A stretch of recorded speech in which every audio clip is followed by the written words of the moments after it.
Hello, everyone. Welcome to the network. Welcome to the Two Dads edition. Wait, that's not it. Start again. Two Dads, Gen X edition. That's a great beginning. Hey, welcome to Two Dads Gen X edition. I am Dawson. And I am James. And we'd like to welcome you to today's episode. It is a good one. Yeah, don't forget to follow us on YouTube, Spotify, Apple Music, wherever you get your podcast stuff, but definitely on YouTube where you can see our pretty faces. Hit that little bell so you get notifications. When Absolutely. come out every Tuesday. Become a subscriber. Let's- Let's Two do Dad this. stuff. No swearing. No. There we go. I just saw on the internet that if you chop wood, it naturally raises your testosterone because it's a life skill. Like eating raw meat or, Yeah, like grunting. just- you kill grunting, like when you're taking a shit. Yeah. Yeah. That's how you sound when What's you- your, dude, there's times I'm like I tell my patients, like, never bear down.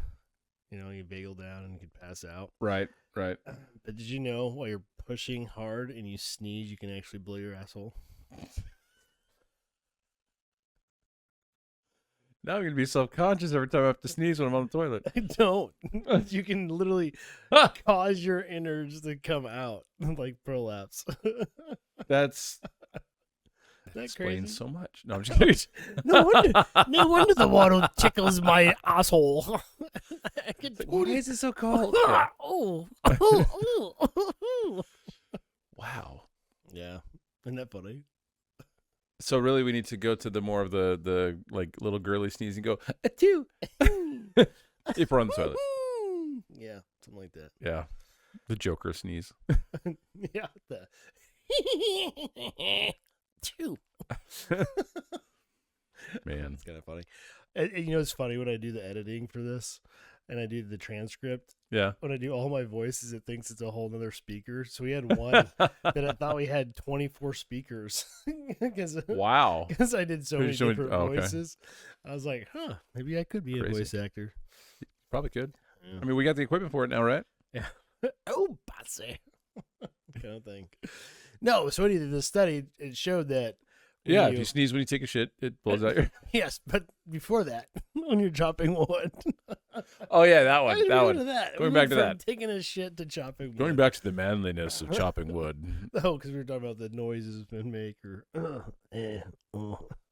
Well, I don't know if it raises your testosterone as much as, No, that women really like did. to see it. They 'Cause actually had. you seen that guy on like TikTok? All he does is chop wood, and there's that, I forget what the girl's name is, but there's this woman, and she always does the like, whatever. And so he's like chopping wood, and she's like, "Oh yeah, chop that wood." Chop it. Yeah. Chop that So- wood. So it was funny because it's like it literally showed they had 10 guys and they had different ages, and I think they had like some guys in their 50s, and their testosterone level was like 150, 200, Mhm. and at the end of it, all of them were like 900, and they didn't take from any the exertion. supplements. Yeah, it's just basically it's a survival skill, and so I guess it's in our DNA that when you actually are a man, you Got to produce turn that testosterone. label so people don't know what I'm drinking, since You produce we're not getting paid. testosterone. so you produce the testosterone when you're, well, and that makes sense because like as I've like lost weight and stuff like that, one of the things that I did is I got my blood work done beforehand. Normally anyway through the VA because they do a yearly check-in kind of thing. Yeah. But I requested them to actually test my testosterone as well. And then a couple of months ago, I had my civilian doctor, because I play both sides, because the VA sucks. But I had my civilian doctor run a bunch of blood work too, since Love I'd how lost a your bunch of feet weight. are in the picture. Well, there's going to be the banner know. that covers it. I Yeah. almost want to do an episode where we both just have our shoes off. That'd be cool. All right, Just sitting I'm here game. like hillbillies. Since we had that episode where I talked about sucking on toes, and now Yeah, that would have been For all great, those with a feet actually. fetish. It would have been great if you had your feet out. I love sucking toes. Yeah. That was the last episode. But I got my yes. blood work done after I started going to the gym for a month or so, and part of it was the weight loss, of course, but my testosterone shot up To 4. from a 2. Yeah, Yeah, that's so good. I'm so happy for you. I didn't want to do the TRT because everything that I've seen is like once you start taking it, it's like your body stops producing testosterone, and I didn't want to do that unless it was last resort kind of thing. I mean, that's kind of how our bodies work. Anytime you supplement something, it goes, cool, I don't have to make it anymore. Right? Yeah. And being conscientious of that, I just wanted to make sure that I was doing things as healthy as possible. So how often do you chop wood? I don't chop wood. If James could chop wood, how much wood would a wood? James How much could a woodchuck chop wood? A woodchuck could chuck wood. A woodchuck would chuck as much wood as a woodchuck could chuck wood. If a woodchuck could chuck wood. I thought you chopped your own wood. I did. Yeah. Yeah, but I haven't done it in a while. I mean, I had a did tree you feel taken out in the yard. What? You feel stronger? No, it hurts my back. Wears me out. It's like, oh yeah, I've got all these surgeries and injuries from the army. I shouldn't be doing this. So I had that giant fucking tree taken out because I had all that black mold stuff growing. Mm-hmm. And so I'm digging a ditch. Well, you have all the roots. And I swear to God, there was one root that was like that big. That's what she said. That long to get the ditch. And the only way to get it out is ditch. Okay. Ditch. Dig a bitch. Ditch. You had to use a pickaxe. You know, because I used to use a scroll saw, but it's like hard to get in the mud and all that stuff. The blade goes bad. Right. And I was like, looking it up, how do you effectively get a stump out? And it was pickaxe. You just fucking old school it. Yeah. And I'll tell you, like, I've been doing it for like 3 weeks to get this 140 long ditch done around the perimeter. 40 long? 40 foot long? Foot long, yeah. Oh, okay. You just said 40 long? 40 long. 40 long. 22, 40 long. Third leg. But yeah, it just, every time I did it, I could tell that I was stronger and actually more accurate and everything. And then this last time, I'm like, I got that thing out and I was like, come on, you son of a bitch, get out of there. And I was like screaming. And my neighbor comes out and she goes, what the F are you doing? And I'm like, digging a hole. Digging a hole. Yeah. No, but it's true though. As you do it more, your body gets stronger. So like, one of the things I have to remind myself of now that I've been exercising is I'm not trying to get back to where I was when I was in the army at like 32, you know, where I was strong as an ox and all that kind of stuff. I'm just trying to be healthy. And so it's like, oh, I can do more weight. Nope. Don't do it. You're going to break something again. But it's, you know, and it's hard because like part of our identity is our strength, right? Like what our capability. Yeah. And so I used to be able to, I mean, like as a teenager and stuff, my parents had land and we would like cut down trees. And so we had these, you know, thorny locust trees. Oh, fucking hate those. Yeah. So we would cut those down and limb them and then burn them or whatever we did with them. But there were some trees that I'd cut down and I'd drag out of the edge of the forest out to the clearing and be like a foot and a half thick. And I'm dragging the tree with its branches. Yeah. I couldn't do that. I could probably do it, but you I'd could hurt. do it now. I would hurt. It'd suck. That'd be the bad part is that it would hurt really bad eventually. So I guess, you know, Matt Walsh asked, what is a woman? I'm going to ask, what makes a man? Beyond the obvious, like DNA, right? Yeah, the besides whole, like, the, you know, third leg, you know. That's a genetic deformity, right? Third leg. If you're we'll go with that. Okay. If you're female. Well, no, I mean, I've always not always, but like I have this concept of like the three things that we use to help define our masculinity, our manhood, right? Okay. So one of them is our ability to provide. Okay. You know, so if we're working hard, we're making enough money, bills are paid, that's a satisfying thing. We feel competent, you know. Physically protect. And so if we feel strong enough or capable enough in whatever capacity to protect those that we love, that enhances our feeling of being a man. And the third thing is satisfying our partner sexually. If we can satisfy our partner sexually, we feel good about being a man, right? So do you think God came down and go, okay, dude, you got to do three things? No, but if you look at like the traditional perspectives, fuck right? the shit out of them. Traditional perspectives, though, you know, what was a man? You know, we have in the last 20 some odd years, with like the whole like beta male and the whole, you know, all these different things that have been going on socially.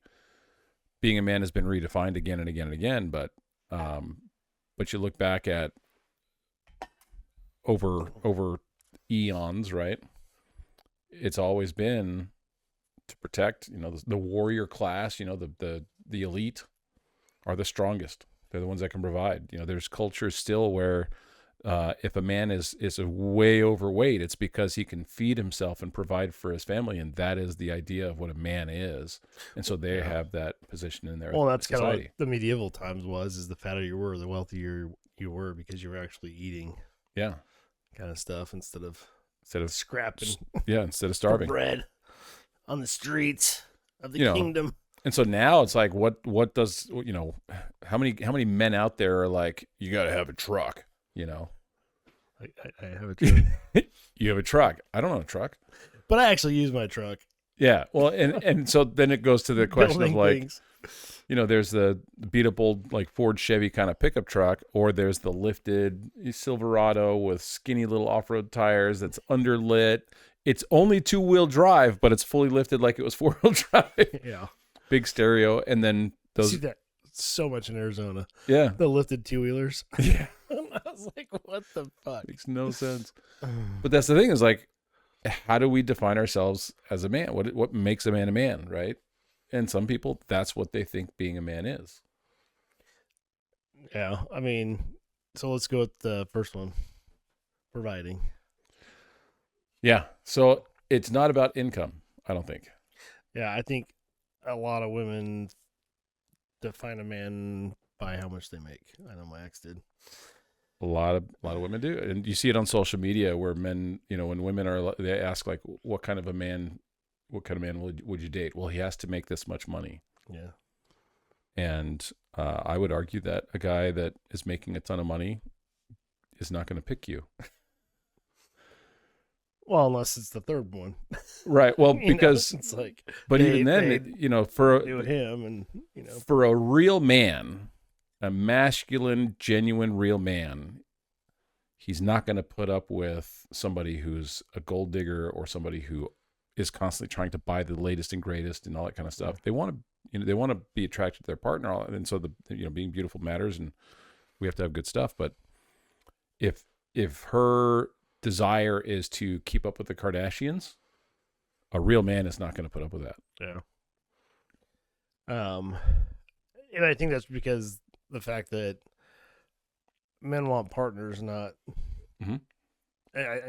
And don't get me wrong, there's like rich guys that, Bezos is a great example of that. That he has an empire, but he took a woman that was beautiful, and then she got all these implants and all this stuff, and now I think she's ugly, personally. But yeah, but it's like he just wants arm candy.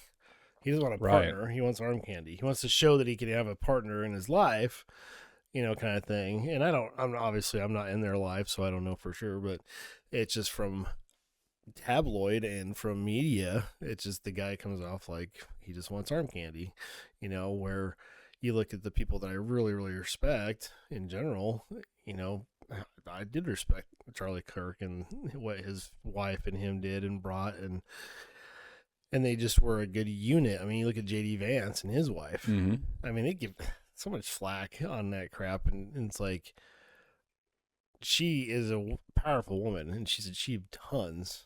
Yeah. And it's not because of him, and vice versa. They're a power couple. They're a good team. Well, and they're a power couple because they are a team. They work together. They support each other. They uplift each other, right? Yeah. And I think that's what a man actually will do with his partner, and is looking for in a partner is somebody that will actually help you build and grow as a person.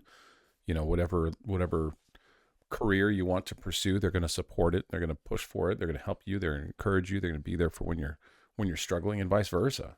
Yeah, I think it's the other part of being a man is you're supporting your wife in her endeavors and dreams and stuff like that. And I think it's funny how society wants to define relationships by pegging it, and you get one side that wants to define it, but then also not define it because they don't want to define anything, but they want to define it right the way they want to define it, when it really isn't one definition. It's I've seen gay couples that have a man that provides and supports and And then you have the partner is kind of the more woman model of it. But I've also seen two strong men too, you know, Yeah. that have that, you know, and I think providing is not just like you said, not financial, but I think it's emotional. I think it's, Yeah. you know, spiritual. I think it's showing up when you say, like, I'm one that when I make a promise or say I'm going to do something, I do it. And I feel bad generally if I can't. And I, you know, was apologizing for sitting. I was like, hey, I'm just worn down today. I don't think I can get the, you know, the vegetables today. And she's like, that's fine. That's fine. And her understanding of her response was what makes me feel supported. It's like, dude, it's okay. It's fine. Like, I get it, you know? Yeah. And I'm like, I will get it tomorrow. And the next day I got up at 7 a.m., went to the market, got the stuff because I promised I would, kind of thing. And I think that's what's lost on these kids nowadays is your word matters, not just to other people, but to yourself. And the more you let yourself down, the less you're being a dependable person and a male. And that's what's so then hard to a teach. real man is dependable too. Yeah. I think a real man is not domineering. Yeah. So one of the things that in my second marriage, one of the things that we had talked about was there were times where she was somewhat timid, and she was like, "Well, if that's what you want, you know, that's fine." I was like, "No, what do you think?" Well, we can just do what you want. And it's like, no, that's not what I'm looking. I want to know, and this comes from like my parents, where they shared an experience that they had where, you know, they were talking with I think it was a family counselor or something like that, and my mom was expressing how she didn't feel like she was able to share what she felt, and my dad was like, "Wait, so you've been depriving me of your intelligence and your capacity and your input and all that kind of stuff, you know?" And I'm butchering what actually happened, but that kind of perspective.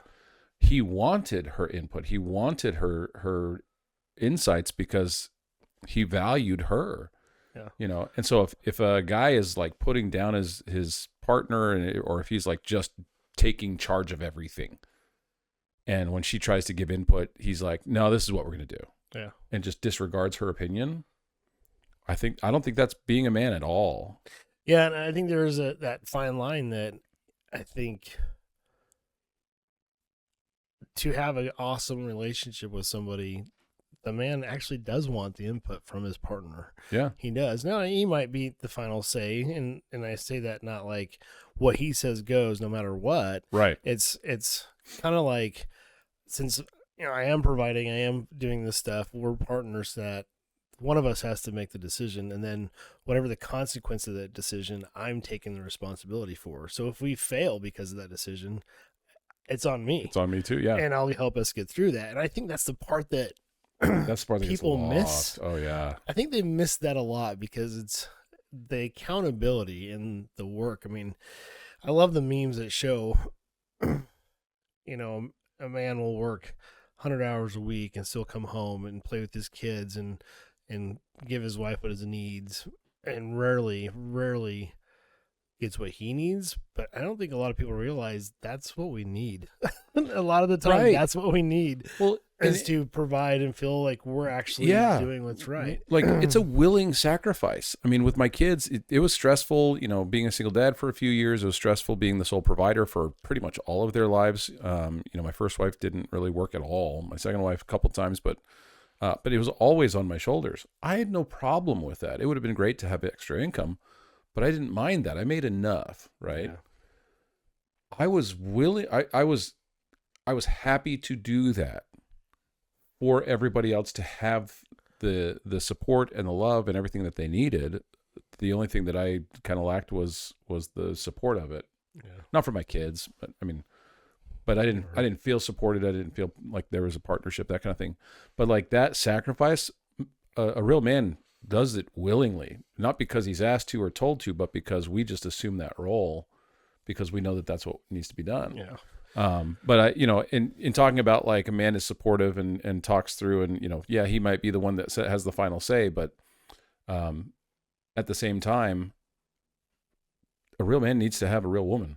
Yeah. And a real woman isn't nagging. A real woman isn't like like putting you down. A real woman isn't overspending. You know, you talk through things, you make decisions together, and you work forward together. There's adjustments that we make. Like I was working, talking with a couple actually this week, where they make good money, but they struggle with their finances. Not like they're overspending, but the psychology behind the finances, where they feel the stress. And we were just talking about like, well, what do you want down the road? What kind of a life do you want to live? They've got younger kids, and they're like, we don't know. We haven't really talked about it. They have ideas, but they've never really discussed it. It's like, okay, for you to be able to really get on the same page, you have to have a vision together. Yeah. You can adjust all the way through. You don't have to be rigid about this goal and this idea, but at the same time, you have to have an idea of what you're working towards. Otherwise, you're just kind of letting the wind take you where the wind takes you. Well, that's where people fail at investing and saving, and right, because they don't have that plan. And I think right now society has made people scared to commit to anything, and so everybody's on this 5-year plan, 5 this, 5 that, 5 that. When really it should be 90.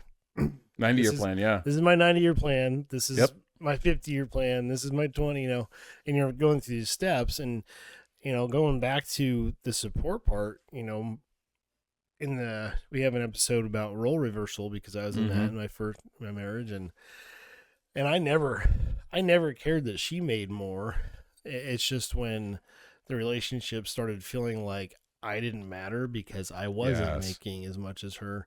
And I actually had that nice insight of what it was like to be a stay-at-home mom, even though I worked full time on the weekends.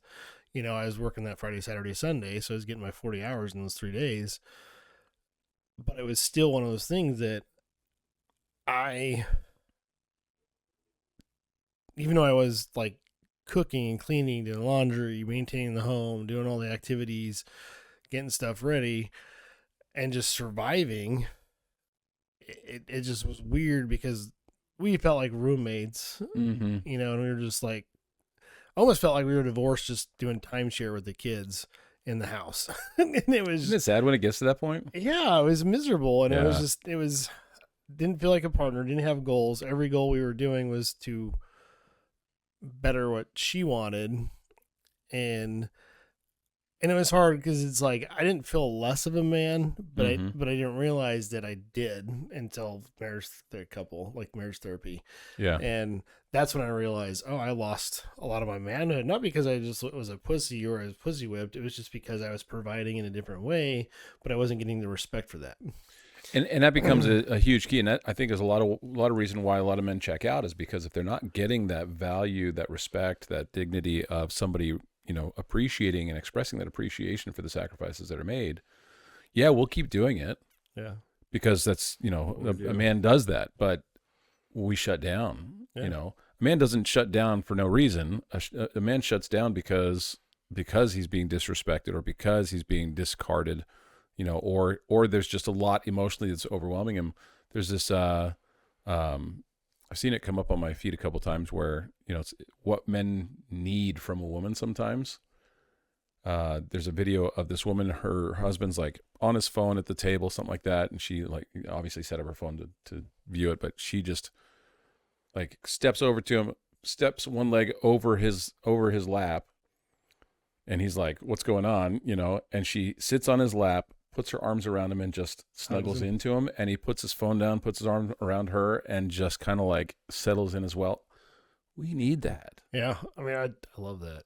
Yeah. I mean, I love when she does that. It's that we, you know, that is the expression, I think, one of the most beautiful expressions of appreciation and love and respect and gratitude of like, hey, I see you, everything that you're doing. Thank you.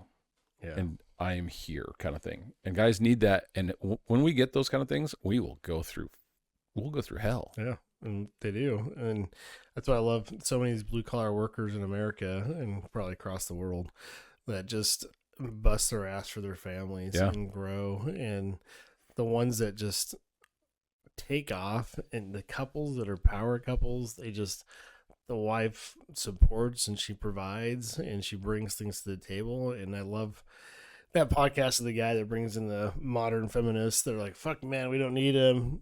Yeah. But he has to have, if I'm going to pick one, he has to have all his money and I get to just do whatever I want, be in there on the pool and keep doing my little OnlyFans videos. And it's just, he goes, well, what do you actually bring to the relationship? Like, why should a guy pick you? Yeah. And it's sad that society's turned it into that it's like, Yeah, it's really sad. But unfortunately, men are good to the point that I don't want a person that I'm taking care of the rest of my life. I want a partner to grow, and so that we're enjoying our life together. Yeah. Not me fucking doing everything all the time. And Right. you don't provide anything for our family.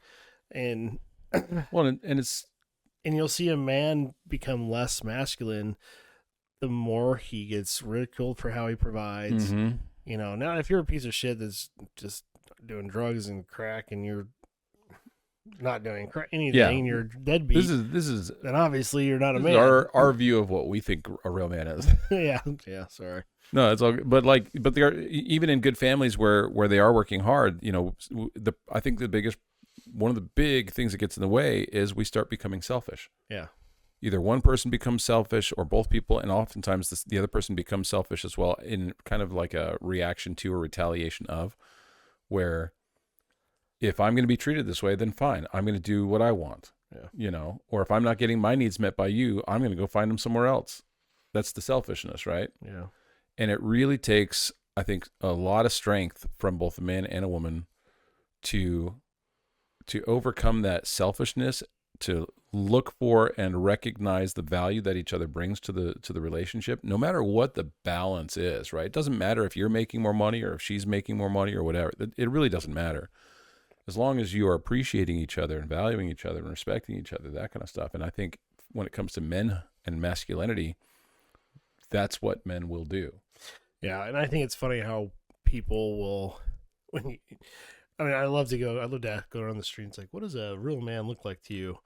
And it's funny how people will be like, oh, kind of more fit, cowboyish, you know, boots, Right.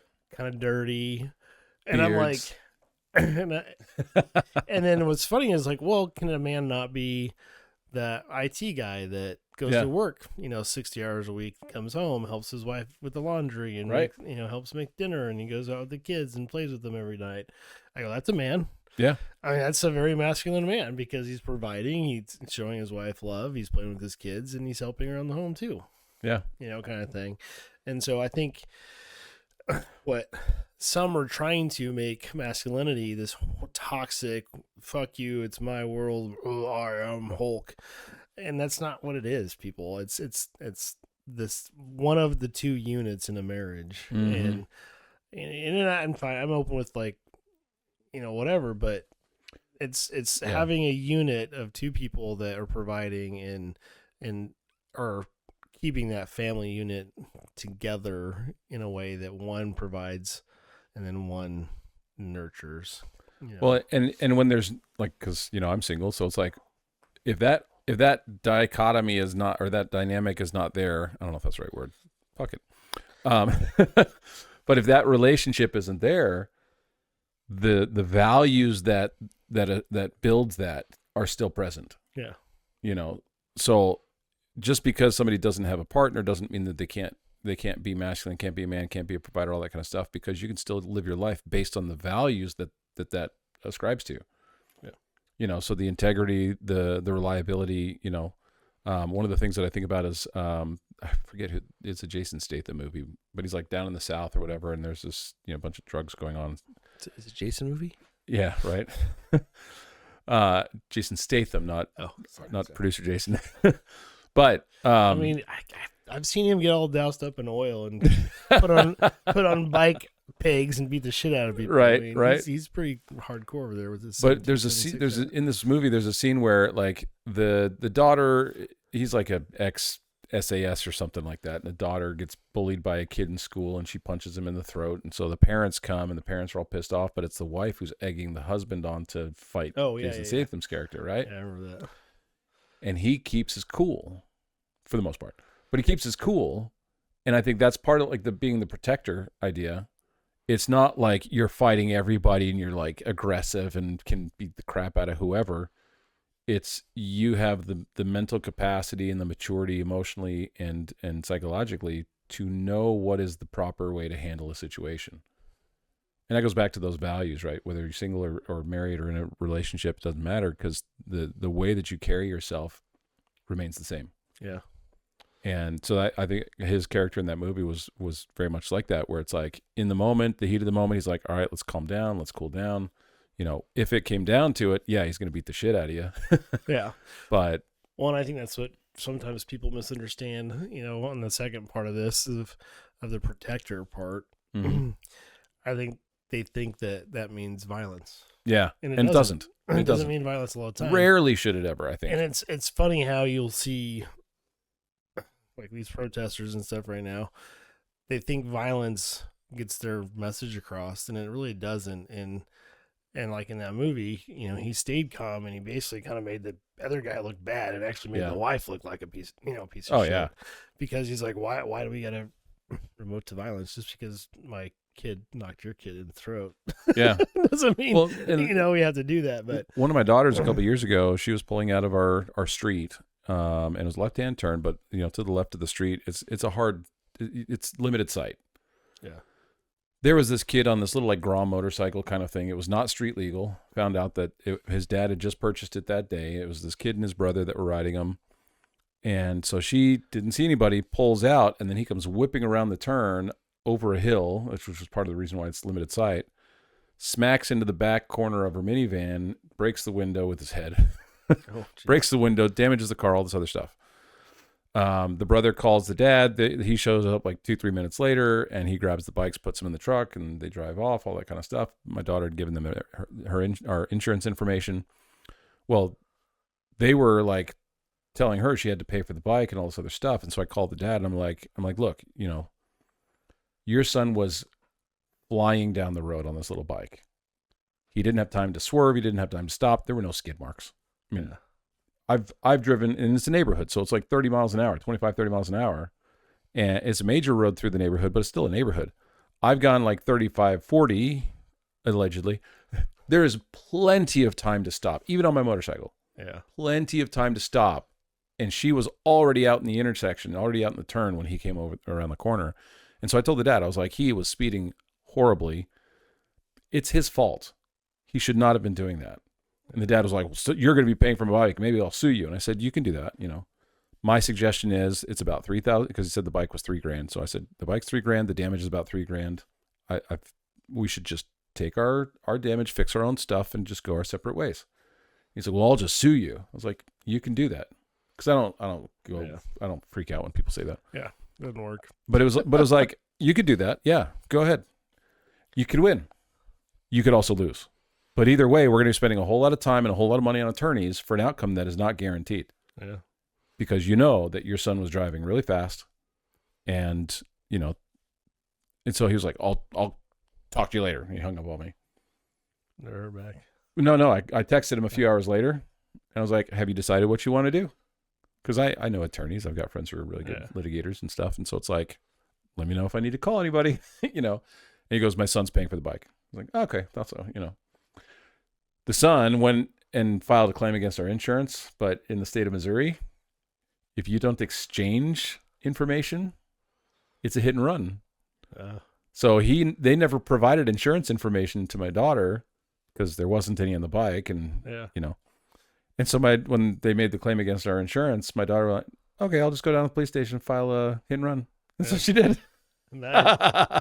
And in Missouri, you can assign percent of blame. Yeah. So because it was a left-hand turn, you're supposed to yield to oncoming traffic. Technically, she was at fault, but they assigned him like 30%, that kind of thing. Yeah. But it's like, you know, but the idea of like the provider, the taking care of, I wasn't stepping in to do it for my daughter, but she was 19. I mean, hadn't experienced this kind of thing before, and she was being intimidated by the dad, right? And so it was me stepping in just to help things go in an appropriate direction. Yeah, mediator. Never yelled at the guy, never got mad, anything. I mean, I got upset when, you know, because it was my daughter, but when I was talking to him, not upset, not nothing like that. Just trying to be reasonable. Let's, what is the likely outcome that is going to satisfy both of our needs as quickly and easily as possible? If you really want to take it far, okay, then we can take it that direction if you really need to. But that's it. I always find I like the protector part of it is I love the videos of the dads. Dad saves. Yeah. All the great saves they do. They like wake up and catch the kid right before they spike their head on a. How many saves have you had? I mean, countless. Thankfully, I haven't had to have too many, but I've done that before. I mean, I feel like I was saving Quinn every 2 seconds. Man. I mean, a kid come running around the corner, and drip, and I'm like, oh, my hand gets slammed in the fireplace. Yeah, but his head does not. And well, even my oldest daughter, she would drink strawberry milk and stuff, and she got sick and puked, and I went, ugh. Yeah, because it was a rental and it was on the carpet. And I'm like, I caught just about all of it, and I'm like, oh, went and I did the whole in the shirt. The kid was like, okay, just coat my shirt. I think I just took it off and threw it away. And I was like shirtless for like 10 minutes, so I bought another shirt. My favorite time was with my kids, and now occasionally with my grandkids when I spend time with them. Do you remember when they were like tiny little kids and you just put them on your chest and they fall asleep when you're like laying on the couch or something like that? And they're just this little ball of person that is totally dependent on everything, and they're just calm and sleeping, and they do the little breathe thing. Yeah, man, that is the most relaxing memory I have from when my kids were little. That is cool. I mean, mine's always when I'd get the kids and spin them. And I got a video of Kira. Oh my gosh, she's just so cute. She's like, "One, are ready, set, go!" And you're spinning, and it's just that safety that you bring to the kids and stuff, and that's why it's so hard when they grow up. Oh yeah, they grow up. But I was gonna say that's why people don't realize, like, when you beat your kids or that domestic violence, you are that safe place, like, you're supposed to be their guardian and their safety net. Yeah. And when they're beaten like that uselessly, it destroys that spirit. Yeah. And they don't realize that by doing that, you could be destroying their whole concept of family. Well, I raised 4 daughters, and one of the things that I was very conscientious of was the kind of guy that they would marry potentially or go after is going to be either like me or the opposite of me potentially. Yeah. So what example am I providing to my daughters? Yeah, I mean, that really is a big one, because it's like, depending on... And I'm flawed. I made so many mistakes. Oh, we all did. I mean, if you're not a parent and you're thinking, God, I'm fucking this up, then you're not doing it right. If you think you're doing everything right, then you're definitely not being a parent. No, we talked about that in our discipline episode. Yeah, we can talk about delusions in another time. Delusions kind of thing. But I tried to make that example of apologizing to my kids, telling them I love them. After they got in trouble or got a spanking, I stopped spanking when they were young, because I realized I needed to be the one in control, and so I stopped spanking entirely just to make sure. But that idea of, like, just because they got in trouble, I'm not mad at them. I want them to learn, and so I always followed it up with "I love you," a hug, the increase of love kind of thing. So yeah, pretty good. All right, so the third one. Third one was sexually satisfying. Yeah, I'm good. You're good there. I mean, I'm not with anybody right now. You're like, my hand's totally satisfied. No, but I mean, it's one of those things where it's just like, we want to know that our partner is happy in that way. We want to know that they enjoyed it. We don't have to have the world's biggest or be the the most rico suave of sex or anything like that, but knowing that we can take care of them. Well, and I think, honestly, when it comes to sex, I think to satisfy a woman, you have to love them all the different ways of loving a woman in the bedroom. You got the love making, the gentle, the kind, the intimate, and then you got the ravage, fuck the shit out of them kind of thing. Yeah. And because I think there's a time for that. I think where men fail a lot sometimes is they get in that autopilot mode and they do the same thing over and over again. But I also kind of say it's on both of you. Because if you're not totally is on both of you. if you're not both Yeah. going, hey, let's explore, let's get safe, and that goes to being safe in the bedroom. Yep. You know, once you feel safe with someone in the bedroom, You can open up a whole a lot lot of more. stuff like licking yeah. toes and getting pegged, like in our last episode that James loves. And Yeah, minus the pegging. I don't do that. and so the thing is I think that comes down to that healthy communication, which we Yeah. talked about in one of our marriage episodes, communication. So But- we've almost hit all the three things that Right. cause But divorce. even beyond though, and it's not just the sexual satisfaction, but the emotional connection and satisfaction too. You know, I was talking to this week. It's come up a couple times with some clients where it's like sometimes a woman just needs you to be the gay best friend. So like talking about and Active listening. right, well, and it's not even just the active listening. One is the communication is key, but like letting you know, okay, do you need me to fix? Because our default is to fix, Yeah. right? Do you need me to fix something, or do you need me to just listen? Yeah. If you just need me to listen, I can absolutely listen. Please just tell me. That's when you be the gay best friend, where it's like, We're so it's like, bad all at right, vent away, and it's like, room. oh, that bitch, oh, that's so horrible. I cannot believe, you can don't throw the voice in because that'll be, OMG. But that emotional satisfaction too is a big part of being a man as well. And I think that's where the selfishness, where we like shut down because we don't feel like we're being treated well. Then we stop providing that too, and then they stop doing the same thing. It becomes this compounding problem. But Well, and I think that's the fail when you say sexually satisfy your partner. It really is not just penetration. It's the emotional there's so part. many things. It's holding your hand when you're walking, the rubbing the back, saying thank yous out of the blue, little love notes, saying thanks. Yeah. I mean, it's the small things that show that love as well that actually builds back and forth. And One of when you the both do it, it's just, I mean, I love coming around the corner and finding a note that says, I love you. I hope you have a great day. yeah. And when you weren't expecting it, or you open up your little lunch bag, and it's so funny to do it back and forth. And one of the most painful things in my first marriage, at the end of the first marriage, that was going on was when we'd be driving or something like that, or watching a movie. And this is before there's a few months before she asked for the divorce, where it just wasn't good. But for a year or so before that, I think, I like holding hands while driving or putting my hand on her thigh, that kind of thing. No. But I would go to put my hand on her thigh, and then she would move my hand off. yeah. That hurt. Or they're like, you're rubbing it too much. It's going numb. Yeah. Well, and that's Okay. it's like, hey, you just change position, that kind of thing. But Yeah. staying that, because it's not sexual intimacy that's the important thing, but intimacy is the connection, right? And so when that was going on, it was like downhill after that. Downhill. So Well, and it's so funny when they like start denying that. It's like, oh, we lost our connection. Like, well, yeah, because you stopped fucking doing shit that connected us. yeah. Yeah, I think women forget that too. But men are bad about knowing that too, and And that's where I the think communication comes in. We need to talk about it. We need to be able to. I mean, I think people, we're a race of Pavlovs. It's like we can be Pavlov to do anything. Mm-hmm. And we've seen lately with society that people are easily brainwashed, but I think people forget that learned behavior of communicating, I like this, can you do that? I mean, you reinforce behavior that you like. Yeah. And if your partner does something that, wow, that really meant a lot, fucking tell them. Reinforce, not Tell 'em. transaction, right? Yeah, not go, hey, next time you do that, I'll do this. Not just go, hey, yesterday when you came in and just kind of rubbed my back and said, hey, are you doing okay? And I go, oh yeah, totally. Why?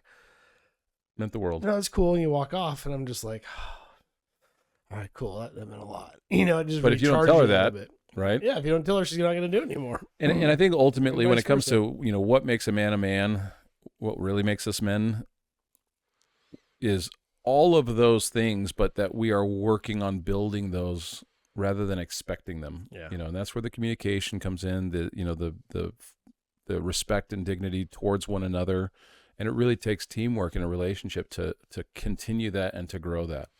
But a man will do that. And so if a guy is not engaging in those kind of things, then, it needs to be talked about so that he can understand what you need, but you also need to understand what he needs too. Yeah. It's a two-way street. Whenever I do couples work, it's always a two-way street. It is. I mean, you can't be happy with someone if you're not happy with yourself. Yep. You don't show Yep. them love, and that's the key. Is just keep doing it. And I love a lot of the therapists out there that talk about, well, you want that connection back, then do what you did when you started dating. Yeah, right. Just act like you're going on dates again for the first time. Open the door again. Walk on the outside like you're supposed to. Yeah. Protect her from car coming by and getting splashed, or a weird driver. The opening door isn't a masculine beat my chest, I'm more powerful than you. I mean, a gentleman generally just opens the door for anyone. Yep. And it's so funny how there's times I've held that door for like 6-7 people and just waiting for one person to say thank you, and it's always the guy. Yeah. It's always the guy that says like thank at you. the gym, it happens all the time. Thanks, And man. there are women that I hold the door for whoever. If I'm going through it and there's somebody close, I'll go ahead and wait. I mean, the women say thank you too, but every guy always. Every guy. Thanks, man. Yeah. Thanks, man. So, well, now we know you're a man. You can chop wood, and you can satisfy people in bed. That's good to know. Well, for allegedly. other people. You've never experienced it. I never will. Ever. No pegging. Ever. No pegging. No. Exit only. Nope. Off limits. I have that tattooed on my rim. I've heard people doing that. So, right on. All right, man. Stay classy. Stay classy, Kansas City.